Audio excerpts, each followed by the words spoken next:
नर्मदे हर त्वदीयपादपङ्कजं नमामि देवी नर्मदे, त्वदीयपादपङ्कजं नमामि देवी नर्मदे। आज माझी पहिली पायी नर्मदा परिक्रमा अनुभव कथन 2013-14 व तीर्थ महात्म्य वर्णन भाग 22वा।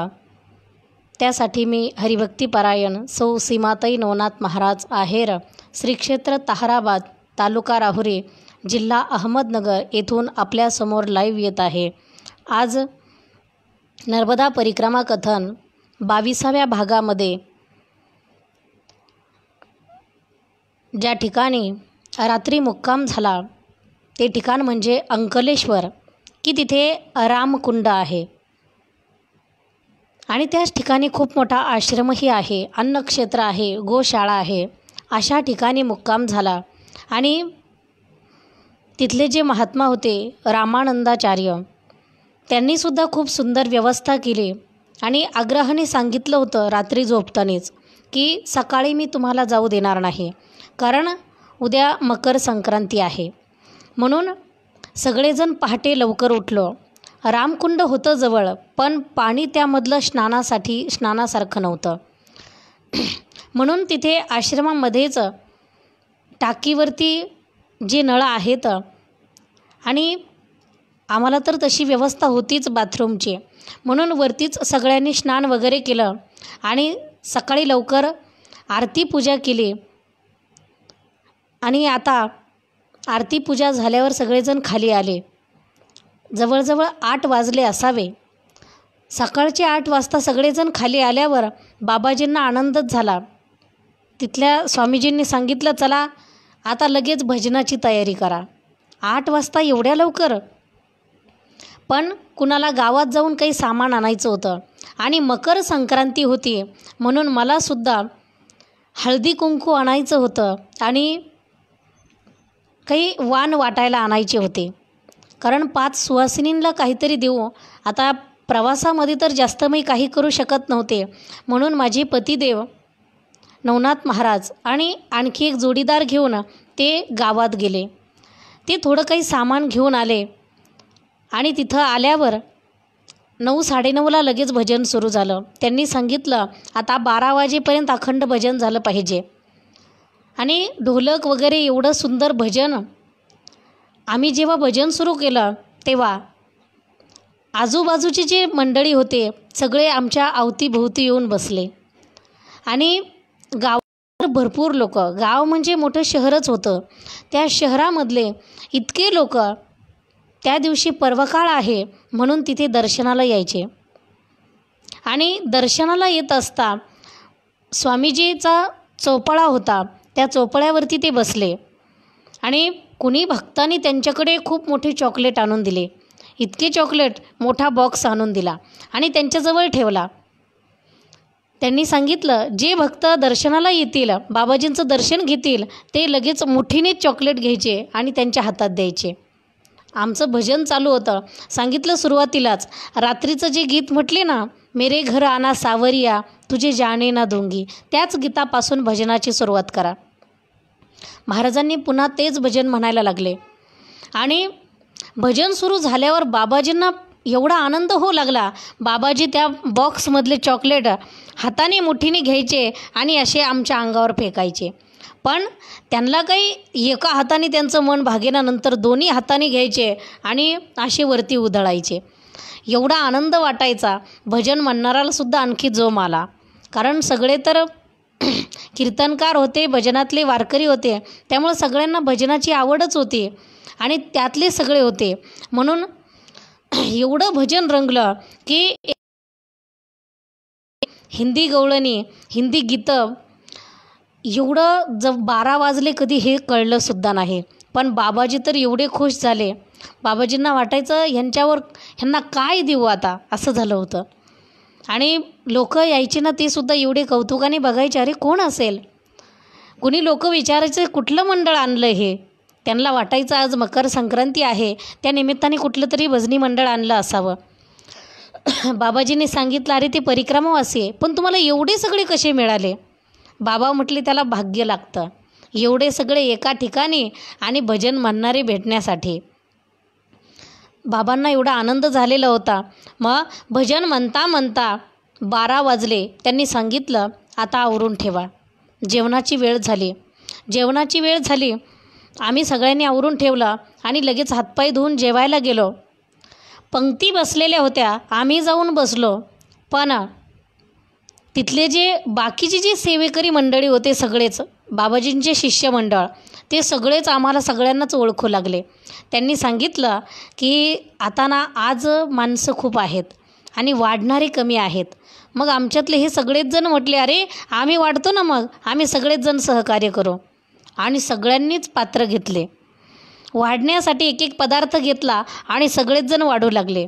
आज गोडधोड पदार्थ होते, बुंदी वगैरे, पुरी भाजी, हे सगळं असे पदार्थ होते. आणि जेव्हा हे सगळेजण वाढायला लागले, ह्यांनाही आनंद वाटायचा आणि त्या बाबाजींनासुद्धा वाटायचा, अरे भजनही म्हणतात, परिक्रमाही करतात, सेवाभावही आहे. ह्यांनी सगळ्यांनी 2 पंक्तीला वाढलं. खूप मोठा हॉल होता आणि गच्च भरून लोक होते. 700-800 लोक असतील. 200-400 लोक एका पंक्तीमध्ये बसले आणि पुन्हा दुसरी पंगत उठली. मग तिसऱ्या पंक्तीला हे सगळेजण जेवले. जेवण झालं तोपर्यंत आता 2 वाजले होते. आता काय करायचं? हे म्हटले, आता निघू आपण, कारण इथं आज थांबलो तर पुन्हाही तोच टाईम होईल. आणि आता सगळ्यांना ओढ होती की समुद्राकडे जाण्याची, समुद्र पाहण्याची. तशी मुंबईकरांना काही ओढ नव्हती, कारण ते समुद्र किनाऱ्यावरच राहतात. पण आम्ही जेवढे खेड्यातले होतो, आम्हाला सगळ्यांना वाटायचं आपल्याला समुद्र बघायला भेटेल. कारण तसा मुंबईला एकदा बघितला होता, पण असं वाटायचं नर्मदा मैया आणि समुद्र संगम नेमकं कसं असेल, काय असेल, ही सगळी ओढ होती. म्हणून घाईघाईने सगळ्यांनी आटपून घेतला आणि आता बॅगा भरून बॅग पाठीवर घेतली. आमचा काठी कमंडल सगळं घेऊन आम्ही खाली आलो आणि बाबाजींचं दर्शन घेतलं. बाबाजींना सांगितलं, आता आम्ही निघतो. बाबाजी म्हटले, जायचंच का? अरे राहिले असते आजचा दिवस, काय हरकत आहे आज राहिले तर, आज मोठा पर्वकाळ आहे. त्यांनी सांगितलं, नाही आम्ही कुठं थांबणारच नव्हतो, पण तुम्ही एवढा आग्रह केला आणि पर्वकाळ आहे म्हणूनच दुपारपर्यंत थांबलो, पण आता निघायला हवं. ते म्हणे, आता कुठपर्यंत जाणार? हे म्हटले, मैया जिथपर्यंत नेईल तिथपर्यंत. ते म्हटले, ठीक आहे. मग त्यांनी सगळ्यांना अगदी वाट लावण्यासाठी रस्त्यापर्यंत आले, रस्ता दाखवून दिला आणि एक सेवकाला सांगितलं, जा यांना थेट गावाच्या बाहेरपर्यंत यांच्यासोबत जा. मग त्यांनी चांगल्या बाहेरच्या रस्त्याला आम्हाला सोडलं आणि तो परत मागे गेला. मग आम्ही घाईघाईने चालतच होतो कसं तरी. पण आता निघता निघता 3 वाजून गेलेले होते. मग आता किती प्रवास होणार आहे? 5-5:30ला तर दिवस मावळून जातो. म्हणून घाईघाईने चालत होतो, पण गोड खाल्ल्यामुळे, तेलकट खाल्ल्यामुळे तहानही लागत होती आणि गरमटही होत होतं. आता काय करायचं? पण तसंच चालत चालत 10-12 किलोमीटर गेलो. मध्ये छोटे छोटे गावं लागले, पण मध्ये जास्त काही थांबलो नाही. मग असं एक ठिकाण लागलं की ते ठिकाण म्हणजे बलबला कुंड.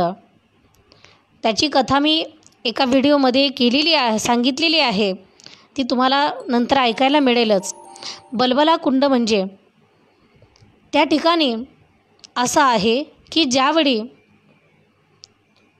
भगवान शंकराने जो त्रिपुरासूर होता आणि तो त्रिपुरासूर मारला आणि जेव्हा तो राक्षस मारल्यानंतर सगळ्या देवतांना एवढा आनंद झाला आणि आनंद झाल्यावर त्यांनी सांगितलं, आता काहीतरी कार्यक्रम केला पाहिजे, कुठंतरी भजन आनंद लुटला पाहिजे.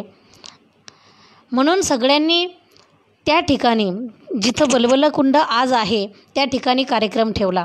सगळेजण तिथं नाचू लागले, गाऊ लागले, भजन करू लागले की भगवंताने त्रिपूर मोकळं केलं म्हणून. आणि तो आनंद लुटता लुटता भगवान शंकराची मुलगी म्हणजेच नर्मदामाई, नर्मदामाईने सांगितलं भगवान शिवजीला, कारण तिला तर आपला प्रवाह सोडून इकडं येता येत नव्हता, पण आपल्या भाषेत तिनं फोन केला. पण तिने भगवान शंकराकडे संपर्क केला आणि सांगितलं, पिताश्री मलासुद्धा यायचं होतं, तुमचा सत्कार, तुमचा सोहळा आणि तुमच्या विजयाचा तो आनंद मलाही पाहायचा होता. त्यावेळी भगवान शंकराने सांगितलं, बेटा आता तू कशी येणार? तिने सांगितलं, माझ्यासाठी एखादं कुंड बनवा, मी तिथं येईल. म्हणून नर्मदा मैयेसाठी तिथं ती कुंड बनवलं आणि त्या कुंडामध्ये नर्मदा मैया आली. जेव्हा ती तिथं आली, आता हे सगळे आनंदात आहेत म्हणून ती सुद्धा आनंदात आहे.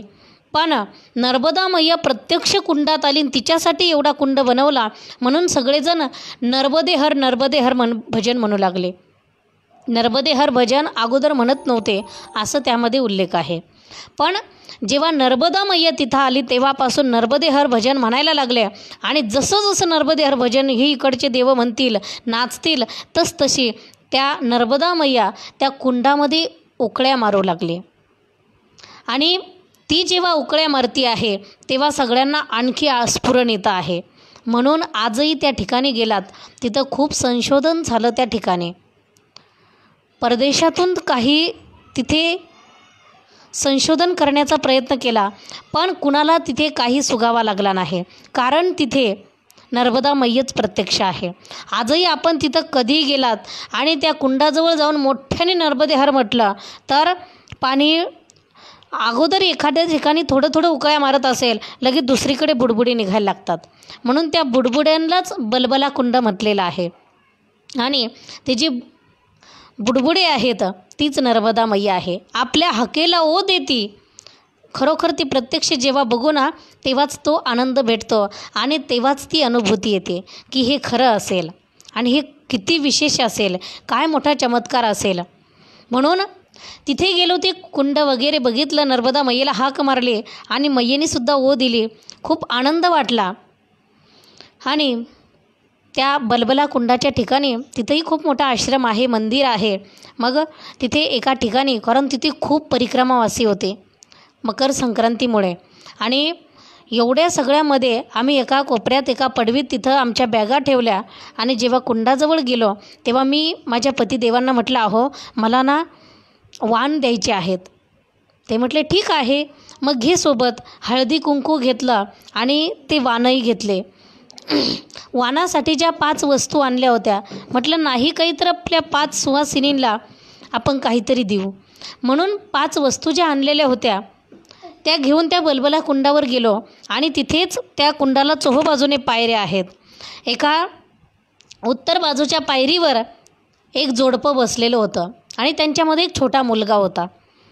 मी यांना म्हटलं, अहो मला जे वाण द्यायचं आहे ना, मला इथं एक बाई दिसली, मीला एक वाण इथं देऊन टाकते हिला. म्हणून ते वाण घेऊन आणि ती हळदी कुंकू घेऊन मी तिच्याजवळ गेले. तिच्याजवळ गेले ना, तिने माझ्याकडे बघितलं. मी म्हटलं एक कुंकू लावायचं. ती म्हणे इतकी मोठ्याने ओरडली, नाही नाही नाही नाही नाही अशी म्हणत म्हणत ती एवढी लांब पळाली की मला काही कळलंच नाही. मी म्हटलं नेमकं काय असेल असं, हिने मला कुंकू का लावू दिलं नाही. पण आपल्या महाराष्ट्रातली पद्धती वेगळी आणि महाराष्ट्राच्या बाहेरची पद्धती वेगळी असं त्यावेळी लक्षात आलं. नाहीतर अगोदर असं वाटलं होतं की जसं महाराष्ट्रात आहे तसं पूर्ण भारतात आहे, पण तसं काही दिसलं नाही. कारण त्यामुळे काहीतरी वेगळंच वाटलं. अरे, आणि ह्या बाईने का कुंकू लावू दिलं नसेल, कारण हिचा पती तर हिच्या जवळच होता. मग हिने कुंकू का लावू दिलं नाही, ही तर सौभाग्यवती होती. पण मला काही कळलंच नाही त्याचा अर्थ, कुणाला विचारावं तेही कळलं नाही. म्हणून म्हटलं ठीक आहे, ह्यांनी सगळ्यांनीच ती गंमत बघितली आमची. मी तिच्याजवळ गेलेली आणि ती लांब पळालेली.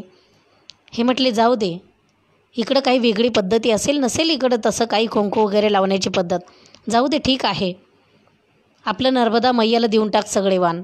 म्हटलं ठीक आहे. मग त्या बलबला कुंड बघून आम्ही परत आलो. त्या मंदिरामध्ये अचानक मंदिरात दर्शनाला गेलो आणि मला तिथे जवळजवळ तिथे 4 मूर्ती दिसल्या देवींच्या. मग एक महालक्ष्मीची होती, एक सरस्वतीची होती, एक पार्वती होती आणि एक नर्मदा मैया होती. अशा 4 मूर्ती होत्या आणि 4घी जणींना बरोबर हळदी कुंकू लावून 4घींना वाण दिलं आणि एक माझ्याकडं ठेवलं. म्हटलं मैयेने आपली इच्छा पूर्ण केली, काय बाकीच्यांकडे जायची गरज आहे. म्हटलं ह्याच खऱ्या सौभाग्यवती आहेत आणि ह्याच खऱ्या वाणाच्या अधिकारी आहेत.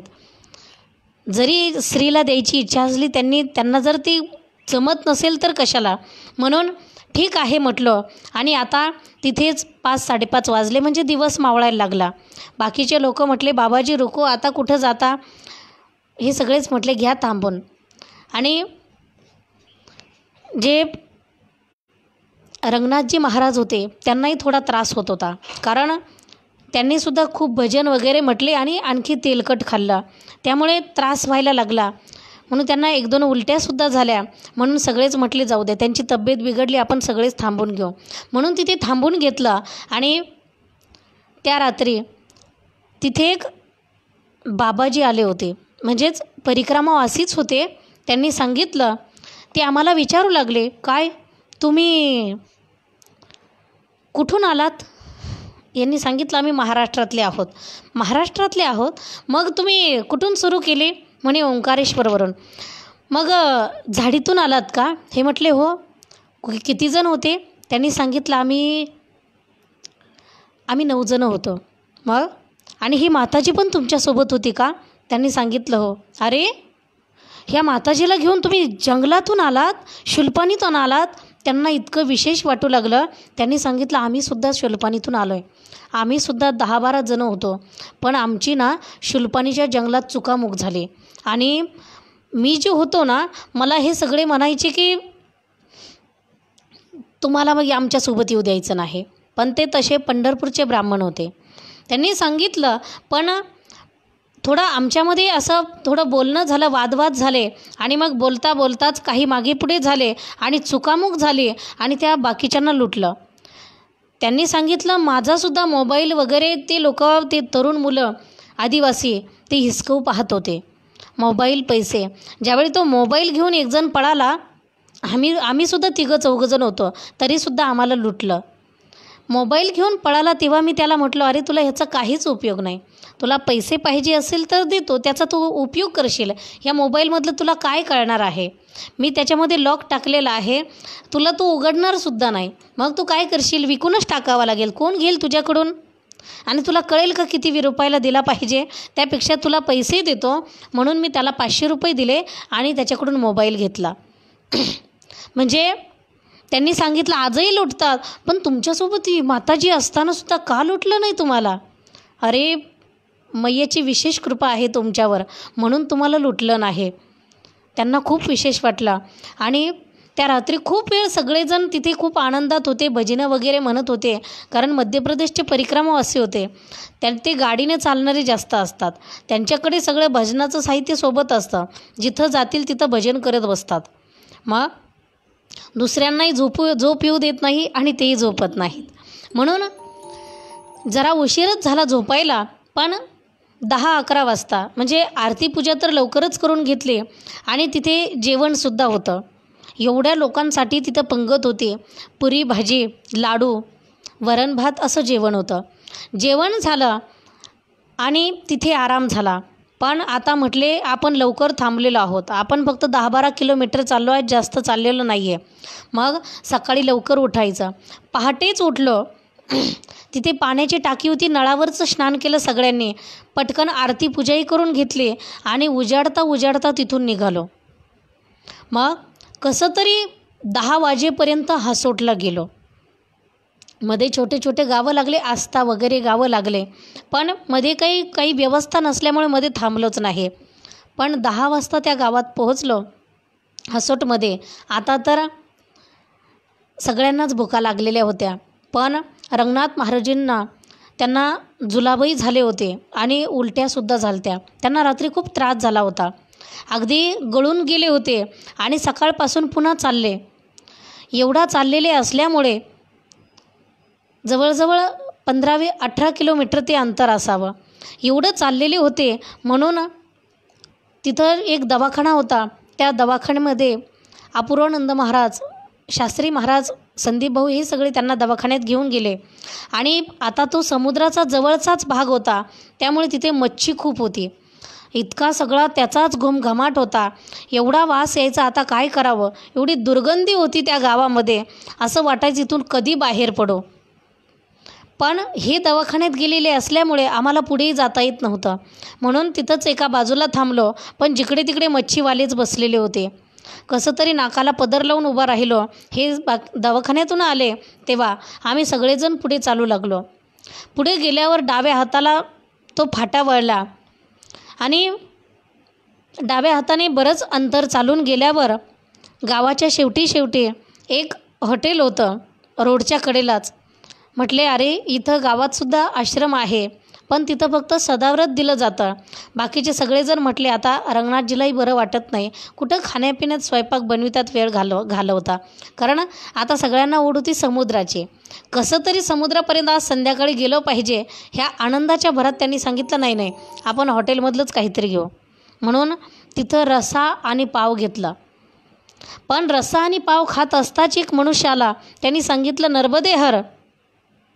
आणि त्या हॉटेलवाल्याला विचारलं किती झाले यांचे पैसे. त्यांनी सगळ्यांचे पैसे देऊन टाकले. पण आम्हाला असं वाटलं आता एवढं खाऊन भागणार नाही, कारण अजून खूप अंतर चालायचं आहे. म्हणून सगळे म्हटले एक एक चहा घेऊ. पुन्हा दुसऱ्या हॉटेलमध्ये एक एक चहा घेतला आणि मग पुढं गेल्यावर पुन्हा रस्ता पश्चिमेकडे एक रस्ता वळत होता. त्या मोठ्या रस्त्याने पुन्हा चालू लागलो.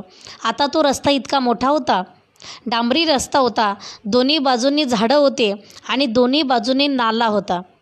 नाल्यामध्ये पाणी होतं आणि त्या पाण्यामध्ये कमळाची फुलं होती इथून तिथून थेट समुद्रापर्यंत. आता चालतच राहिलो. चालता मध्ये छोटे गावं लागायची, पण गावात काही जाण्यासारखे आणि वळण्यासारखे गावं नव्हते. आता काही जास्त कोणते पिकंही दिसत नव्हते, फक्त ऊस होता आणि त्या ऊसालाही वरती कणसं आलेले होते. मग सगळं बाकी असं उदासच दिसायचं. पण थोडं पुढं गेल्यावर कुठेतरी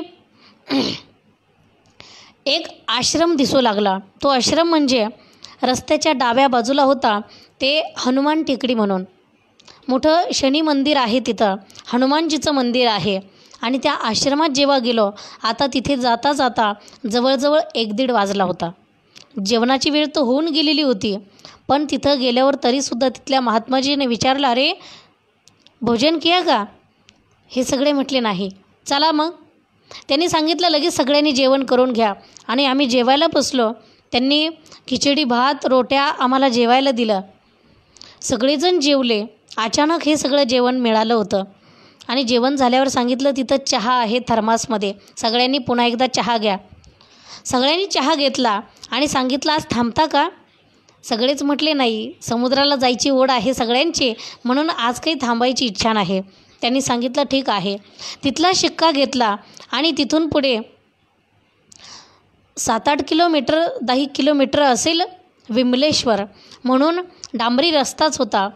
आणि आता ऊन कमी झालेलं होतं, म्हणून झपझप हा त्याच्या पुढे तो त्याच्या पुढे घाईघाईने चालतच होते.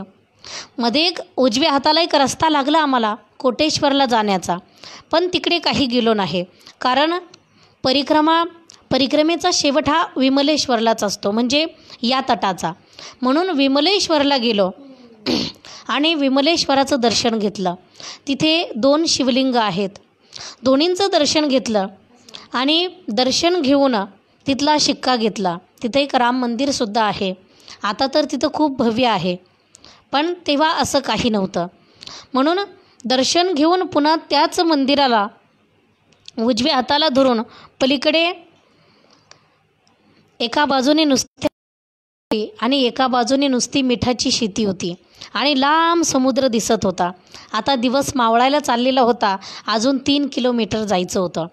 मग सगळ्या त्या कडक शेतीमधून, मिठाची शेती सगळी खारी शेती आणि कडक झालेले ती सगळे खडे मातीचे, त्यामधून असे चालत होतो झपझप. कारण दिवस मावळा लागला आहे. अंधार होण्याच्या अगोदर आम्ही त्या आश्रमात पोहोचलो पाहिजे. की तो आश्रम तो कतपूरचा आश्रम आहे. त्या आश्रमामध्ये गेलं की तिथून नाव लागते, म्हणून तिथपर्यंत आज जाणं गरजेचं होतं. जर आत्ता लवकर जाणं झालं तरच इथं नावेची काही व्यवस्था कळेल. म्हणून घाईघाईने त्या आश्रमामध्ये गेलो आणि तिथं गेल्यावर तिथे नावेची चौकशी करू लागलो. कारण गेल्याबरोबर चौकशी केली, पण ते बाबाजी काही आमच्याकडं लक्ष देत नव्हते. कारण गाड्यावाले बसवाले भरपूर लोक होते त्यांना, आणि परिक्रमावासियांची थोडी त्या ठिकाणी पायीवाल्यांची थोडी हेळसांड होते. ते म्हणजे त्यांच्याकडे जास्त लक्ष दिलं जात नाही. कारण गाड्यावाल्यांकडून जास्त पैसे तोंड मागितले घेता येतात आणि जास्त नावेची माणसंही होऊन जातात. हे 1-1, 2-2ला पाहण्यापेक्षा तिकडे भरपूर माणसं भेटतात. म्हणून तिथे गेलो आणि तिथे चौकशी करू लागलो, पण ते काही लक्ष देणार. त्यांनी सांगितलं, जा जेवण करून घ्या, बघू नंतर. सगळे म्हटले ठीक आहे, पण जेवणाकडं काही कुणाचं लक्ष नव्हतं. माझे पतिदेव आणि अपूर्वानंद महाराज, संदीप भाऊ हे सगळे त्याच तयारीत होते. पुण्याची अचानक ही गाडी आली आणि त्यांची बुकिंगसुद्धा झाली नावेची.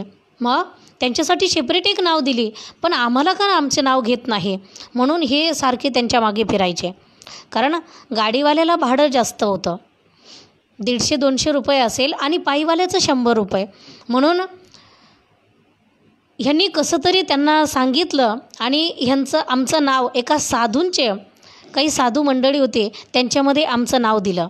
आणि नाव दिल्यावर मग त्या पुणेकरांच्या गाडीत त्यांनी जो स्वयंपाक केला होता, त्यांची जेवणं होऊन जो स्वयंपाक उरला होता, मग तेच आम्ही थोडं थोडं जेवलो. आणि मग आरती पूजा करून नंतर याच ठिकाणी आराम केला. पण विमलेश्वर, आता जे कतपूर आहे, ज्या ठिकाणी नावेसाठी गेलो होतो, परत त्या ठिकाणावरून एक वर्षभर तिथे नाव चालली, पण नंतर तिथले नाव बंद झाले आणि आता ग्रामस्थाकडे म्हणजे विमलेश्वरला आलेले आहे. कारण विमलेश्वरला परत मागे येऊन मी तुम्हाला उद्याच्या भागामध्ये विमलेश्वराचं महत्त्व सांगणार आहे. कारण विमलेश्वर हे समुद्र नर्मदा मैयेच्या आणि समुद्र संगमाचं अतिमहत्त्वाचं ठिकाण आहे. म्हणून त्याची कथासुद्धा सेपरेट 2-3 कथा आहेत त्या कथा मी सांगेल. आणि नावसुद्धा त्या ठिकाणी आता तिथूनच नाव सुटते, म्हणून तिथलं महत्त्व उद्या सांगितलं जाईल. आणि उद्याचा नावेचा प्रवाससुद्धा उद्या सांगितला जाईल. म्हणून आज इथंच थांबते. नर्मदे हर.